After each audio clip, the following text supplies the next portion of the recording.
Okay. Hello, everyone. Welcome to meeting attendees from around the world. This is our second talk in the series of DevSCA talks that we're hosting as a part of our efforts to bring us all together and strengthen our efforts to tackle climate change. And so for newcomers, DevSCA is the Developmental Scientists for Climate Action, and the website is www.devsca.org.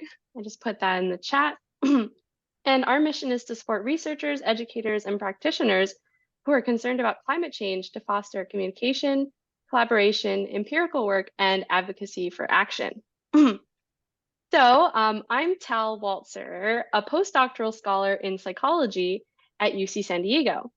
I study how youth and adults reason and make decisions about ethical issues in their everyday lives, including their beliefs and actions around climate change. I'm a member of the DevSCA working group for advocacy, where we work on finding ways to advocate for policy and real-world actions. And I am going to be the moderator for today's session. So my role is to introduce our speakers and manage the Q&A process. All right, so now I am happy to introduce our speakers for today's session. All right, so here's our speakers, Gale Sinatra and Susan Clayton. Gale researches motivation, emotion, and conceptual change in learning, and she has written about science denial. And Susan researches people's relationship with nature and has written on the effects of climate change on mental health and developed a scale to address climate anxiety. Both of our speakers have a wealth of experience on climate change and its impacts, and they had important roles in the APA task force on climate change and were involved as experts in writing influential reports about these issues for the public. We're looking forward to hearing more about their experiences in this communication and advocacy work and what impact the reports have had since. So for today's session, we will first open up with a conversation between Gale and Susan for about 20 minutes, and then we will open the discussion for comments and questions. And I wanted to note that our speakers want this to be an interactive session, and so they do invite you all to engage and ask questions. Please put your questions in the chat, and when we reach the discussion time, I will call on you or read your question for you. Okay, so I will start us off with our, first I wanted to let Gale and Susan introduce themselves briefly, if you'd like to say a few words about yourselves. Who goes first? Gale, you can go first. Okay. All right. Thanks. Very happy to be here. So yeah, I'm from USC, University of Southern California in what's today sunny Southern California. We've had a lot of rain, but it's very lovely today. And I'm in the Rossier College School of Education, but I'm also got an affiliation with our psychology department. And my background is really as an educational psychologist. And my work is in the area of learning and motivation, but particularly in climate science and learning about climate change in K through 12 and higher ed. And as Ty mentioned, I was the chair of the APA task force on climate change that wrapped up just a couple of years ago and produced a report. And I'm going to put that in the chat because it's available to everyone. And we'll talk more about that report through our Q&A. I was also president of Division 15 of APA, which is the Educational Psychology Division. And I've been a member of our USC Presidential Working Group on Sustainability here, and the co-chair of the Education Subcommittee of that group. And that's been a four or 5 year endeavor that we've been engaged in. And just this week, we did get a gold rating as a university, which is a pretty big deal because we hadn't really been doing much in the area of climate or sustainability until recently. And the big difference there was we got new leadership. We got our first woman president who happened to also be an ecologist. So that was really great because she was very interested in environmental issues and supported the forming of that group. So that's a little bit about my background and relevance to our conversation today. Susan. Great. Thanks to all of you who are here, and thanks for the opportunity to have this conversation. My background is as a social psychologist. I teach at the College of Worcester, which is a liberal arts college in Ohio in the United States. And I started as someone interested in social justice, began to think about the effects of environmental conditions on psychosocial processes, things like identity, interpersonal relationships, and anxiety, and then began to think about, well, what are the implications and applications of these research findings? So I've been involved with APA task forces, both the earlier one that was around 2009, and then I was sort of an observer on the more recent one that Gale chaired. I was an author on the last Intergovernmental Panel on Climate Change Assessment Report, and several other sort of international initiatives trying to draw attention to the impacts of climate change on mental health. And I'll just say part of my kind of professional development has been the more I interact with people from other places, from other disciplines, from other professions, the more I realize how much I don't know and how important it is for us to work together to address these problems. Thank you both so much for introducing yourselves and for being willing to join us here today for this conversation. So I'll start off the conversation with a few questions for each of you, but I will reiterate to everyone in the group, please feel free to share your questions or comments in the chat as well, and I can share them for you or call on you. Okay. So my first question is for Susan. Susan, could you tell us a little about the history of APA's involvement with climate change? Yes, absolutely. And it's been a while. The earliest thing I know about, there was a task force on environmental problems in about 1994. I'm not sure that anything much came of that, but they did put together a task force. My first involvement came in 2008 when Alan Kasdan, who was then the president of APA, wanted to focus on psychology's response to what he called the grand challenges. And he wanted to identify climate change as one of those grand challenges. And so that really, it most immediately resulted in kind of a focus at the APA conference that year with a special panel of some very well-known environmental psychologists. And that was then, I don't know if there was a causal link, but very shortly after that, there was engagement in APA governance. And I'll highlight that this was very much spearheaded by one person with support from others, but it was Janet Swim, who was really very responsible for bringing forward resolutions to the APA Governing Council, affirming, and I'm quoting, affirming psychologists' role in addressing global climate change. And an immediate response to that was the formation of the first task force on psychology and global climate change, I think was the title. One thing I want to point out, so I was very happy to be appointed as one member of that task force. I think there were about 8 or 10 of us.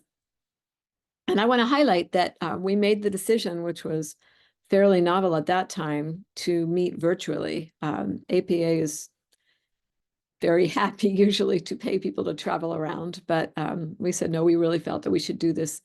And this was, I don't even think Zoom existed at that point. We just had conference calls, which definitely represented a kind of a challenge, but nevertheless, there were advantages there as well in terms of the amount of time it took. And we did manage to, efficiently produce a report, and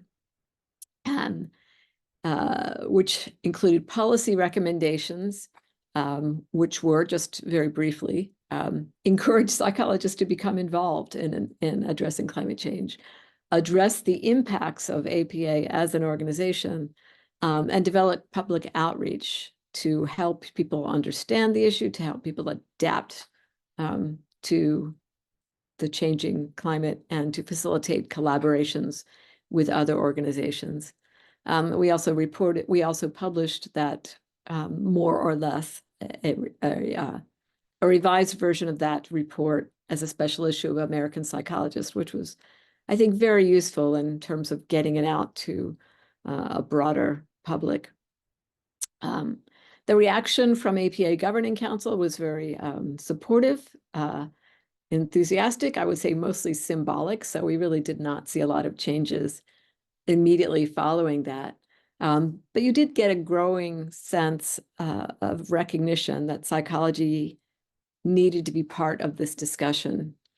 And the emphasis and the focus was continued through programming at conferences. I, myself was getting involved in APA governance. I became a member of the board of directors for 3 years. I think for me personally, one of the next important steps was when a nonprofit organization, Eco America, decided they wanted to publish a white paper on mental health and climate change, and asked me to do that, which I did with several co-authors, especially Christy Manning. And although it was initiated by Eco America, they approached APA to co-sponsor that, which I think was a smart decision. That came out, that first report in 2014, got a huge amount of press. There have been updates in 2017, 2021, and a sort of smaller update, I can't remember if it was last fall or the fall before. And I think all of that was building momentum for a broader social recognition of the importance of psychology, as well as an important recognition among psychologists, which is just as big a problem, I think, that for psychologists to recognize that they can and should be involved. And then I will say, up until I'm kind of leaving this, leading up to Gale, but the most exciting and potentially significant thing was the involvement of more psychologists in the latest IPCC report, which was, you never know, or at least I never know exactly how things happen, but it was, I'm sure, partly related to the fact that APA had sort of joined on as an observing organization. So they were able to nominate people to become authors on that report. So that, I would say, is the history of APA involvement up to the most recent task force. So Gale, I think that's, I don't know, Tal, I think that's the next question. Yeah. That's my next question for Gale, which is, can you tell us about that AP task force that you were involved in? Yes, I just put the link to that in our chat so everybody can access that. It's a free on the website. You should be able to access it, no problem. If anyone has any trouble, let me know. So that task force was formed, I think in 2020, and the report was produced in 2022. So we met for about, I think we met for about 15 months. There were about a dozen people who were task force members, and then there was a lot of participants in the task force, like Susan and Janet, who were APA representatives. There were other folks from APA, including staff. So it was a pretty good size group, and we did meet virtually, which actually worked out really well because it was all during COVID. So it worked out great that we were able to meet virtually, and everybody was comfortable on Zoom at that point. We ended up focusing on 5 areas: research, practice, education, advocacy, and communication. We also put in the report recommendations for APA to be more sustainable as an organization. So that would be like the sixth aspect that we talked about. So the way that we constructed this report, it was very productively done by the members. I didn't write the report, I just helped coordinate the task force. But the way that we did this is we sort of broke up into groups. And so there were people who were in the research group or the practice group, and each group did in fact come up with their sections, and then we managed to put it all together.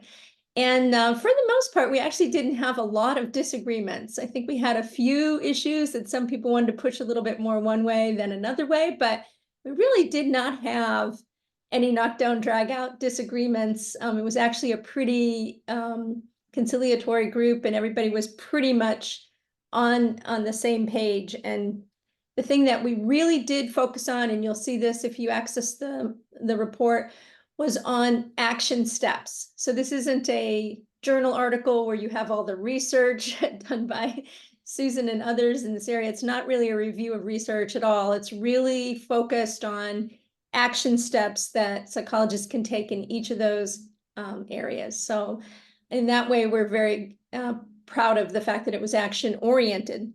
We also did, just like Susan's task force, produce an article that appeared in American Psychologist. So we were hoping that it could get, again, broader reach. So you can access that one too. If you have trouble getting a hold of that one, if you wanted to use it for your classes and you can't get it, please let me know and I'll make sure you get a copy. Thanks for explaining this a little bit more in detail. And it's really exciting to hear about how it is so action focused. And I think that that really leads into my next question, which is for both of you, which is from what you've seen so far, what have been the impacts or the outcomes of these efforts that you've been involved in? How has this been translating into actual changes? I'll let Susan start. You have the longer history with these task force. Yeah, well, it's hard to say. And I will say I think it's fair to say response has been a little disappointing. Like we would have hoped for more changes more quickly. I do think, the APA has been very good at publicizing this issue. And the last two conferences, so the 2023 conference and the 2022 one, which take place in August, both of them really highlighted climate change and put together good panels on the main stage and featured them and had a lot of publicity. There's also the Global Psychology Alliance, which maybe some of you have some experience with. I don't know if it's fair. I don't know if it's correct to say that it was initiated by the APA, but I think it's certainly been, APA has been involved in helping to coordinate it. It was begun, I believe, in 2019. Their first summit was on psychology and global health and really focused on climate change. And that's been a good organizational way to have at least some international conversations. I believe they've been involved in advocacy with the UN and at the COP meetings to some extent. So I think there have been there's been a real big uptick in organizational awareness and and public outreach to some extent. Yeah, Gale, do you want to add? Yeah, I would totally agree with everything that Susan just said. I think the challenge, what we really kind of wanted to push in our task force, based on our experiences, different institutions in mind here at USC, and why we were able to make some significant progress, although we still have a long way to go, is we hired a chief sustainability officer at USC, and that really was a game changer. And as you all know from the organizations you work in, if there's not one person sort of it's their job to push these things forward, it's very hard for organizational change to really take root and make a big difference. And so while I agreed with Susan that they did a lot of wonderful things about publicizing these issues and being more broadly engaged, I really still feel like they need a chief sustainability officer or someone at that highest level that can help promote and make organizational change. So that's something I'd like to see APA still consider doing. They do have people who are engaged with these issues, but it is not their full-time main job. So that's something I think I'd like to see every organization do, because let's face it, whether you're a psychological organization, a business, a university, or whatever, sustainability and climate change is going to be something you have to deal with. So you need to have people at running point. Yeah, I totally agree with that. We, in fact, after pushing for this for many years, just this year got a sustainability director at my institution, and already it's just made such a difference. That again, it's somebody whose job it is. I did also want to highlight it. It's hard to say where this came from. There's so many multiple causes, multiple changes happening at the same time, but certainly it's the case that there's so much more, I think, media attention to the role of psychology in climate change, and some of that has to come from these organizational efforts. So again, it's not everything that's been happening, but I think that's been a big change over the last 5 years even, and a very important one. So I want to address Mary's question she put in chat, like, if you get a chief sustainability officer, how much does it contribute to the role that psychologists can play? Well, a key point is that they shouldn't just be over operations, because there's chief sustainability officers who are really good on, like, let's conserve water, let's do recycling, and put solar panels on the roof. And our CSO does do a lot of that. But because we have this presidential working group, which has several psychologists on it, as well as representatives from all the different units on campus, we're able to, as a unit, work with our CSO to push forward all these different issues in research. And we've managed to get our president to make it one of her moonshots. We kept trying to tell her she needed to call it an earth shot, but she didn't take that suggestion, but she has made a sustainability one of her moonshot issues. So we have been able to do that, but I would point out that's a really good question, because if you do push your institutions and your organizations to get a chief sustainability officer, it should be someone who either is sensitive to the broader issues or can work with a group of people that goes well beyond just the engineering aspects of making your campus conserve water and energy, which are great, but that doesn't do anything for the research and education initiatives. And we've been pushing that from the faculty side with our organization. Yeah, and I'll add, for my part, in my much smaller organization, I've been working with our sustainability director for I teach an undergraduate class on environmental psychology, and I'm asking them to engage in some sort of behavior change campaign. So he's working with them to help give them access to the people they need to have access to. He has some funding to support their projects. I think they feel that it's more real, it's more legitimate if they're not just talking to me, they're talking to the sustainability officer as well. And of course, I'm optimistic that will give their projects a higher likelihood of actually having an impact. I just wanted to call on Mary, who has a hand up right now. Yeah, I just wanted to add a couple of ideas to this because I've worked with the sustainability officers at the University of California. And one thing that I found useful was to try to translate, because most of the focus is on operations and engineering, and try to have people think about sort of the costs associated with mental health effects due to climate impact. And Susan, you've written about this, and I think that can be used as support for this. Also, the costs associated with faculty not being able to go to conferences or choosing not to go to conferences because of travel costs and things of that sort, and how to think about this in terms of personnel development and support.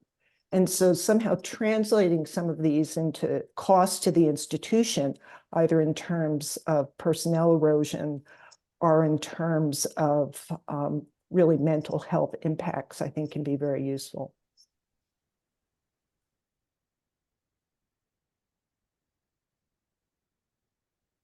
Yes, and for those of us who are at educational institutions, I think they are all recognizing the increasing mental health burden on our students. And I mean, of course, it's an ethical issue, it's a wellness issue, but it is also a financial issue to have to support those students in their mental health needs and allow them to remain students as opposed to dropping out to deal with these issues.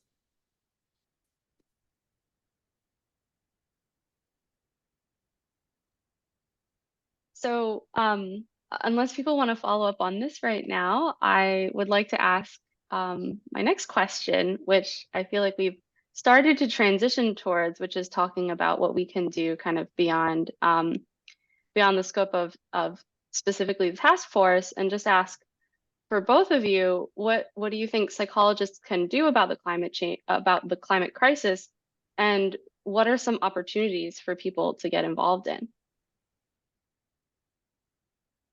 Yeah, Gale, do you want to start? Sure. I wrote an article, what psychologists, educational and developmental psychologists can do about climate change. So I just shared that in the chat. And again, if you can't pick that up because you don't have access, just let me know. You can reach me at gsinatra@usc.edu and I'll send you a copy of that article. But there's a lot of things the psychologists can do. So my current argument that I'm making, and I think's pretty well received, is that climate crisis is really a psychological issue. Sorry, my neighbor's cutting their lawn, so if you can't hear me, I hope you can hear me. I can barely hear myself, but climate change is really a psychological issue. So I feel like the science is where the science is. It's very advanced. We know the causes of climate change. What we really have a challenge with right now are two things. One, I think if there's technological things we can do, I think that's a challenge, in engineering and science challenge. But the biggest challenge really is in human behavior and acceptance and understanding of the challenges. There's so much denial. I wrote a book about science denial. There's so much denial of the actual science that that's really where psychologists can contribute. So communication, behavior change, attitudes towards science, attitudes towards climate change itself, understanding, teaching about this in K through 12 and higher education, understanding, of course, the emotional and social impacts. So to me, it's really where psychology lives and breathes, on all the different aspects of what we do as psychologists that are so relevant to aspects of the climate crisis right now, that I would say that psychologists are even more important than climate scientists right now in terms of what we can contribute. So that's my spiel. In any area that you're in, you probably have a major contribution you can make. Yeah, absolutely. And again, it's obvious to us, it's not obvious to everyone. So we need to convey that message to more people. I wrote down some specific things that I think psychologists can do, depending on their interests and their expertise and their opportunities. I think, kind of building on what Gale said, one of our most important roles is to provide trustworthy information. That's what we have. We have information that's based on research. It's validated. We can summarize that information and provide it to relevant parties, whether that be in some cases policymakers or local community or university officials, as we've been talking about. So that's really useful. We can publicize that information through the mainstream media, writing op-eds for newspapers. Also, social media is a good way to get information across, of course, and really highlight how important this issue is as a relevant factor to health and well-being, because we know that's a powerful message, and one that people still aren't necessarily aware of. We can train people on how to communicate with others, and we can collaborate with other organizations to increase our impact. We can develop educational resources that can be shared, maybe housed on the web. There's increasingly a number of sort of consortia that have been developed, collaborative groups that, well, this is one, DevSCA, Climate Psychology Alliance, other groups like that. We can, in some cases, work with granting agencies to try and help them define their research priorities for funding. And we can advocate with elected officials, those of us who are in within governance systems that allow that. Certainly within the US, it's something that APA has done, as well as other professional organizations, organize groups of psychologists to go speak with their elected representatives in Washington, D.C. And it's very easy to do. I don't know, hard to tell if it has an impact, but it's worth a try. We can participate in briefings that are submitted to court cases. And I'm sure some of you are aware of the, Montana versus Held case that actually kind of, certainly to my surprise, I think to many people's surprise, supported the idea that the children of Montana rights were being trampled on because of the ways in which they were being affected by climate change. And I know at least one psychiatrist testified in that case. So yeah, just a wide variety of things we can do depending on our own preferences and expertise and connections. Yeah, that's fantastic list, Susan. The question from Anne is, what are universities doing in terms of education, particularly in psychology? I would argue not enough. One of the things that we need to do is integrate, information about climate within all of our classes. So it doesn't matter if you teach clinical, you can look at issues of mental health and climate. And if you teach developmental, you can look at issues of how it affects children's development. So no matter what area you teach in psychology, you can incorporate something about climate within your classes. One of the things we're doing here at SC is we've been offering a series of workshops for professors to incorporate climate topics into their classes. And Susan actually helped us with one of our sessions with that group to help us think about how people can address issues of climate anxiety in their classes. And we're also helping them think about how to do more experiential learning opportunities. So we're providing them with these opportunities to try and incorporate more into their classes. I also think we have to make it a hiring priority.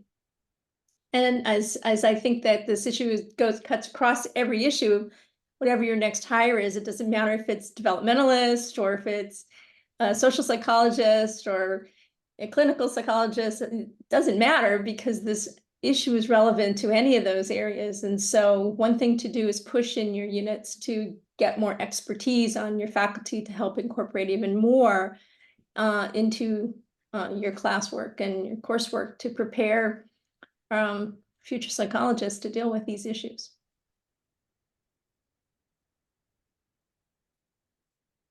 Thank you both for sharing your thoughts on this and also following up with Anne's question. So I wanted to ask about, I'm getting the sense from you that, not enough is being done and there's some kind of disappointment about how much is being done. So I wanted to ask you, what do you think are the biggest challenges or obstacles for using psychology to address climate change? And on the flip side, I can also ask you as a follow-up, what is effective and what works? Susan, do you want to start? Well, sure, I can think of, and there are two ways of answering this question. What are the obstacles for psychologists and what are the obstacles for other people kind of accepting psychology? Kind of focusing on the former, I would say a couple of very psychological reasons why psychologists don't get involved. One is that they perceive themselves as lacking the expertise and sometimes actually do lack expertise. And I know some of us on this in this group have had this conversation before, but we all lacked expertise, at least at the beginning. I don't think any of us was trained in this area. So you kind of have to just jump in.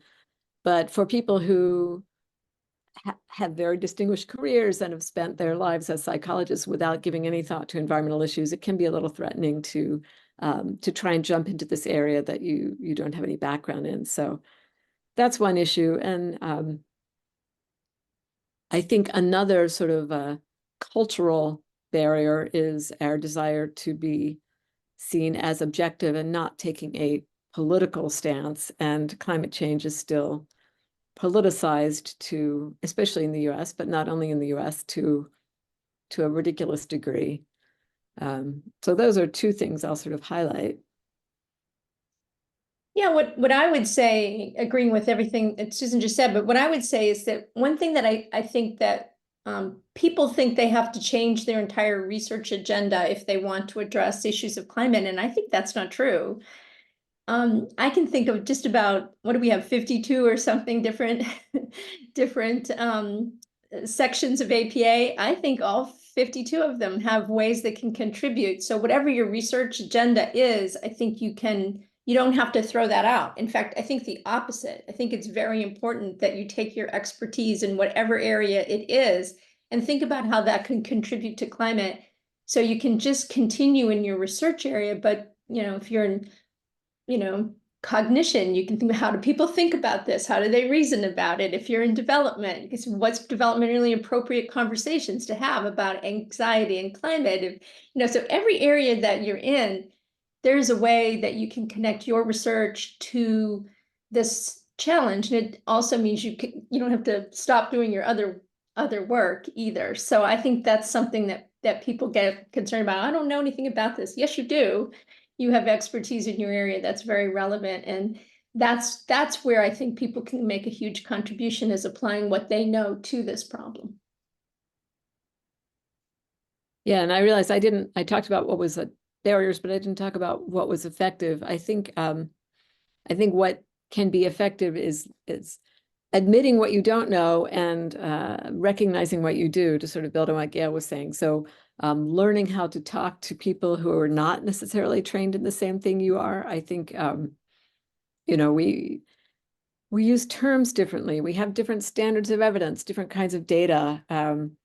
We need to learn how to kind of cross those disciplinary boundaries a little bit, because there is no way any of this can be solved from a single disciplinary perspective.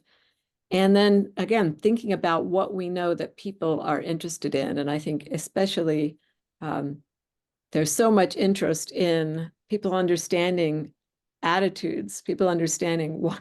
I keep talking about climate change. Why is this not having an impact?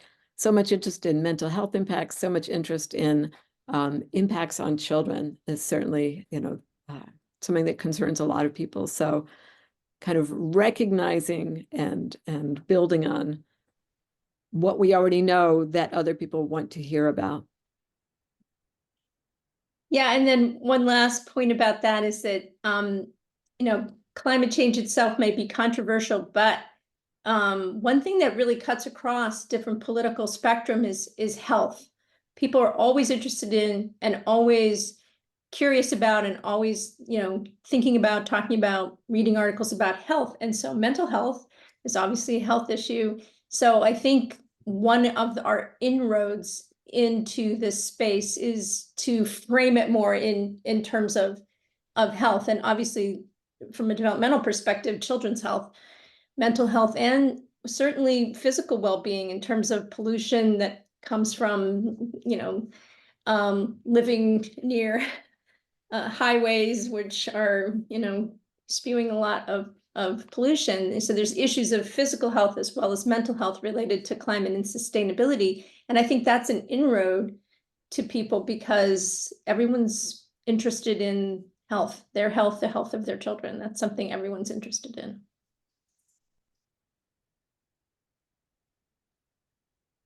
Thank you for sharing your thoughts on both, what are the obstacles as well as what does seem to work. So, oh, and there's one more question in the chat. Can you share your thoughts or any promising directions in preparing younger generations for the climate crisis in K-12? Yeah, I'll start. I'd like to highlight the work of my former graduate student who just graduated and is teaching now at the University of Kansas, Imogen Herrick. She did an amazing dissertation, and her research agenda is teaching kids about environmental social justice. So what she did was she trained teachers to download real-time data, real existing data about kids' neighborhoods. So for example, tree canopy cover, that was one of the pieces of data. And then she'd have kids look at the tree canopy cover and in different neighborhoods. And kids who were in Manhattan Beach, which is a very wealthy neighborhood here in Los Angeles, noticed they had a lot of green space and tree canopy cover and lower heat index. Students who were in more Inland Empire areas that were more devoid of those things noticed that too, that they had fewer. So what she does is she then lays this data over redlining data. So those of you who are not from the US, America has a long history of bias and racism. And part of that has been in housing. And there's been areas that people were discouraged from living in based on race. So these red lines were actually drawn on maps. And so she overlays redlining data. And of course, it's pretty much overlaid. Wealthy areas have more tree canopy cover. Less wealthy areas have fewer trees, fewer green spaces, fewer parks. So she works with the kids and the teachers to help them manage their emotions around this. Certainly, that's a big part of this instruction, is because as a famous American feminist once said, the truth will set you free, but first it will piss you off. So we want to make sure that people understand how to handle the kids' emotions as they emerge in these discussions. And so she teaches teachers how to manage those in a productive way. And in the end, she had great results from both groups. The kids who didn't have quite the tree canopy covers they should have were talking about how to become more active in writing their local representatives to get more trees planted. And kids who are in wealthy neighborhoods were thinking about things they could do to be helpful to the communities around them. So that's an example of some of the work that I think is very exciting in development and climate education. Yeah, and I'll just say more broadly, I've been involved in a couple of projects that looked at not so much the students themselves, but teachers of students and what they perceive as kind of the need to address the climate crisis in education. And, you know, pretty consistently, they say children bring it up, children want to know. Teachers are prepared to talk about it, but they sometimes feel that they need more help and support. And when they do get support, it's mostly to teach the sort of scientific facts and very little focus on preparing children sort of emotionally and psychologically. And I think there's a real need to look at that. And Maria Ojola in Sweden has talked a lot about the kind of you know, teachers who try and sweep the issue under the rug or tell their students there's no problem. That's not having a positive effect. I think we need teachers who will acknowledge there is a problem and help children kind of come to terms with that. So I do think education is a really important channel for us as a society. It's you know, it's the way to reach people. It's the way to reach you know, a majority of people, and it's going to be important to give children both the information and the kind of skills they need to be resilient. It's really exciting to hear about the intersections between your work and education and teachers. And it really resonates with what you both were saying earlier about how communication and education is a really big part of the path forward. So to pivot a little bit, I have another question from the audience. I think for Susan, what psychological issues do you think are on the horizon as the climate crisis worsens? And is there a role to play in preparing people for this, or would that be too frightening? I think that's an interesting way of phrasing the question. I mean, absolutely, you know, there's just been a lot of research coming out in the past few years about emotional responses to climate change, especially or including among people who have not personally experienced direct impacts. So it's, I think it's not surprising. We mostly recognize that, sure, if you've lived through a wildfire or a major storm or a drought, that might threaten your mental health. But recognizing that even people who haven't are being are worried, are concerned, are anxious, are scared. And so I think we need to be aware of these things. I think personally, just at a kind of anecdotal level, when I talk to young people, I'll say, people in kind of late teens, early 20s, it's astonishing to me how much they're thinking about it and how pessimistic they are. So I think we really need to be thinking about how these emotional reactions are affecting not only their current mental state, but they're planning for the future. I heard a quote, this was a couple of years ago, from an activist who said, how can I plan for the future when I don't know what the future will look like? So, simple things that may sound like they're not relevant to climate change.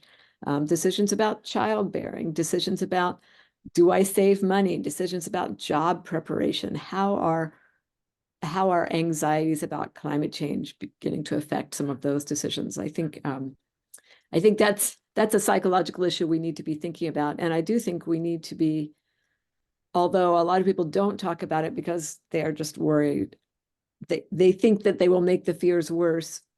I don't think so. I think we need to talk about it in order to help people address these fears that are already pretty bad.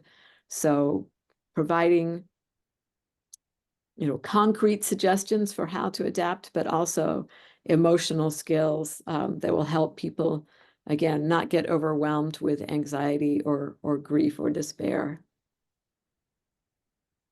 Yeah, I would double down on all of that. I think there's a couple of things I would say. This doomerism is really bad, and we're seeing that as pervasive, especially in youth, and it definitely is demoralizing and discouraging and demotivating.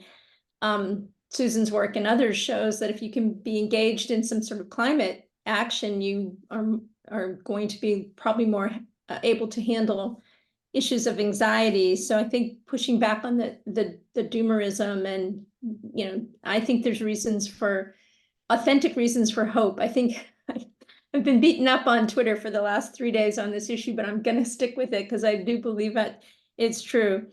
I think another challenge is climate migration and displacement. So we're going to have huge numbers of people in the future who are displaced from their homes, from where they live. There's some whole countries that might not survive, smaller countries that are island nations. And in the United States, we've been particularly poor about, in our whole history, of accepting a lot of immigrants. And so it's something that we have to deal with because there's going to be huge numbers of people displaced. And we have to think about how we can help people psychologically cope with displacement and also cope with having a bunch of new neighbors that they weren't expecting to have, because that's definitely a challenging issue for the horizon.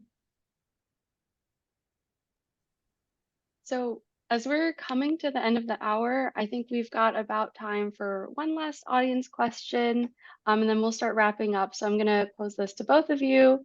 From Kalina: acknowledging the reality of negative emotions and anxiety in children's responses to climate change, do you think there's a role for understanding other emotions such as hope, sense of community, and others?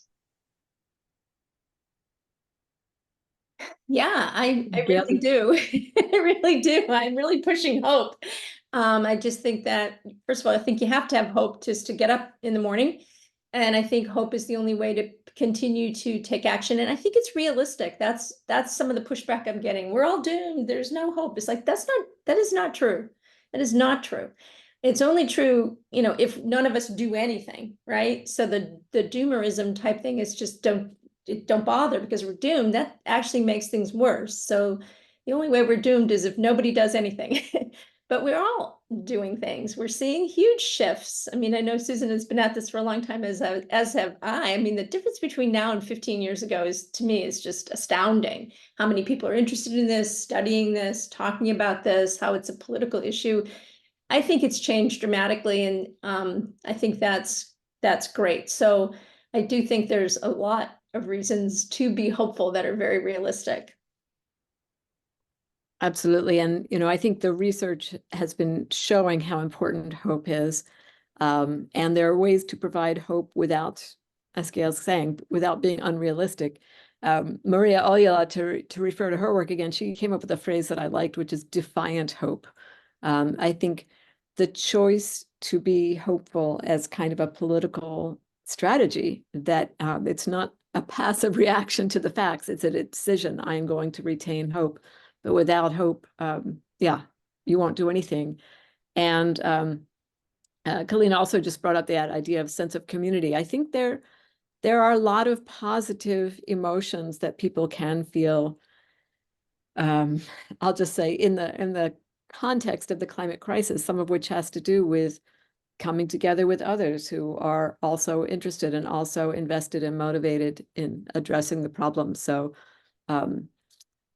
we're going to be more effective if we sort of recognize and capitalize on and provide opportunities to create those kinds of positive emotions, especially associated with connecting with other people, and maybe also just with love and appreciation for nature.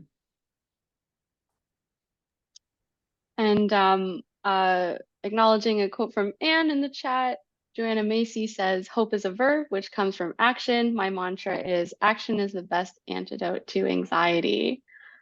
So I feel like this is a really positive note to kind of wrap up our conversation today on. So given that we are about out of time now, I just wanted to say that this has been a really interesting and encouraging discussion. I wanted to say thank you so much to both of our speakers, Gale and Susan, and let everyone know that we do have a third talk planned for the future. So keep an eye out for more information about that third talk. And for everyone here today, if you're not a member of DevSCA, please check out the website at devsca.org, which I pasted in the chat. You're very welcome to join DevSCA or get involved in a DevSCA working group like the advocacy group that I'm a part of. So hopefully we can all get involved in something and keep moving forward. So with that, I wanted to just say thank you to everyone.